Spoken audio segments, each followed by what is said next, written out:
What's up everybody, this is Dr. Ali Haider here. Thanks for stopping by the channel. Please smash that like button if you like what you see and definitely subscribe. So I've had a lot of questions lately from friends and family on what you should do if you think you have COVID-19 symptoms or if you were potentially exposed to somebody who did test positive for COVID-19. So I figure let's go over some tips on what you can do. Now the good news is 80% of the people who get infected with COVID-19 are going to have mild symptoms. These are going to be symptoms that you can ride out at home and are not going to require hospitalization. 20% of the people who get infected are going to require hospitalization, and a small proportion of those are additionally going to require ICU care and potentially ventilation and a higher level of care. Now again, it's true that most of the people who get really sick and die are older and people with other underlying disorders, but still important to remember that young people can still get very sick. Again, unlikely, but it definitely has been happening. Now let's quickly just review what the symptoms are. Now the symptoms of COVID-19 are really similar to any other viral infection or flu-like symptoms. Now 80% of the people who are presenting with COVID-19 are going to have a fever. This can be a low-grade fever or potentially a higher fever, but that's probably the most common symptom. Second most common symptom is a cough. That cough can be productive of sputum or light sputum, or it could also be a dry cough. Other common symptoms include fatigue, body aches and malaise, okay? And sometimes GI symptoms such as nausea and diarrhea.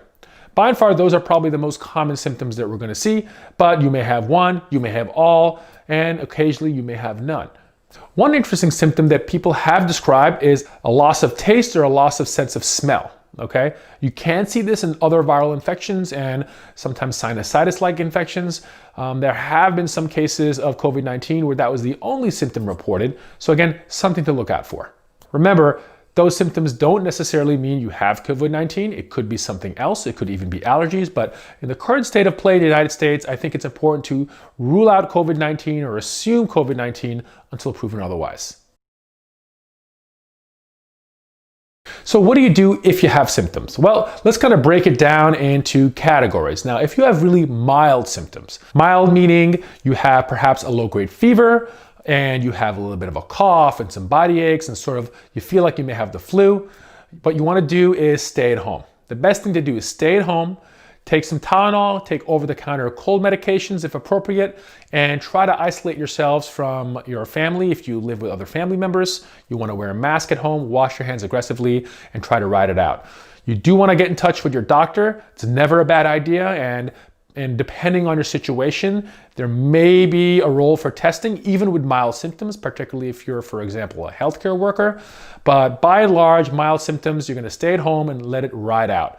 Most of the time, at least in the current status of things in the United States with testing, you're probably not going to warrant testing if your symptoms are really mild. But assume you have it and treat yourself as such. Now, if you have moderate symptoms, so maybe you have a higher grade fever for several days, your cough is a little bit worse, and maybe even you have a little bit of trouble breathing, definitely in this situation, you want to call your doctor. That may be a situation where you do want to get testing done, again, depending on the situation of your area.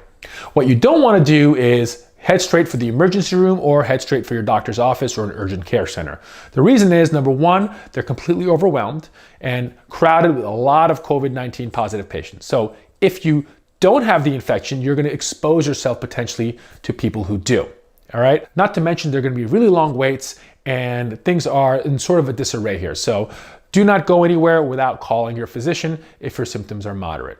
Now, if your symptoms are severe, meaning you've developed chest discomfort or shortness of breath and difficulty breathing, particularly if the breathing has gotten worse over a short period of time, such as over the course of 24 hours, that's a situation where you want to call 911 and play it safe.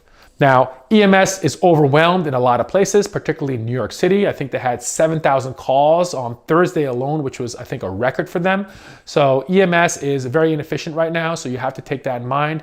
Another reason not to call if you only have mild or moderate symptoms, let the EMS handle the people who are a lot sicker, okay? So again, if you're not sure and you're not feeling completely crummy, call your doctor and try to get some guidance. Now, if you don't have a doctor, what you can also do is Call your insurance company. There's a lot of teledoc services and telehealth services where you can get a physician on the line or even video chat, and they can help you figure out whether or not you may need to go see a doctor or you may need to get tested. So use those resources. You can also go online from your local town and city and try to find out where there may be availability to speak to a physician on the phone, because these services are popping up to let people stay home but still have access to a physician if they otherwise didn't have one. Now, if it's up to me, we would test everybody. Broad testing, kind of what South Korea did and what Singapore did. They tested people who were symptomatic and asymptomatic.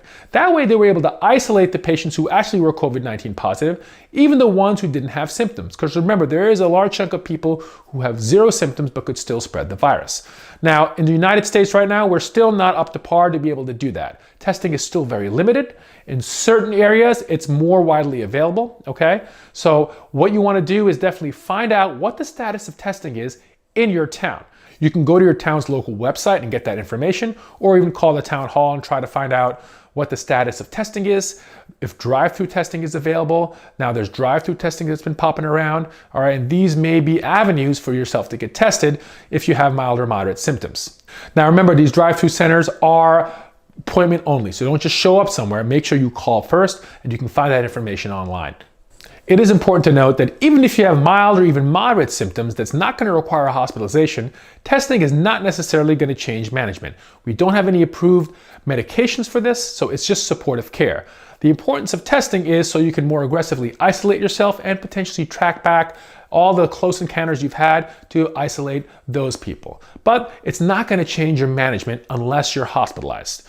The most important people to get tested are hospitalized patients and healthcare workers, so we can really pay attention to the sick people and the people who are taking care of these sick people. Now, what if you were exposed to somebody who turns out they were COVID-19 positive? So you're hanging out with some family or friends, which you probably shouldn't be doing anyway right now, but you find out that they tested positive for COVID-19. Now, it's also important to note that transmission is generally with close contact for prolonged periods of times. So if you walk by somebody on the street, chances are you're not going to get this virus. But if you were in the same room with somebody for an hour or two and potentially touched the same surfaces and had some close contact, that may be a situation where your risk is a little bit higher. So if you had close contact with somebody who was COVID-19 positive, what you want to do is firstly quarantine yourself at home, okay? Self-isolate, wear a mask if you're living with other people, and monitor for symptoms, okay? We generally recommend a 14-day quarantine, and that's because of the incubation period of the virus. The incubation period is the time it takes from acquiring exposure to the virus to the point where you're going to develop symptoms.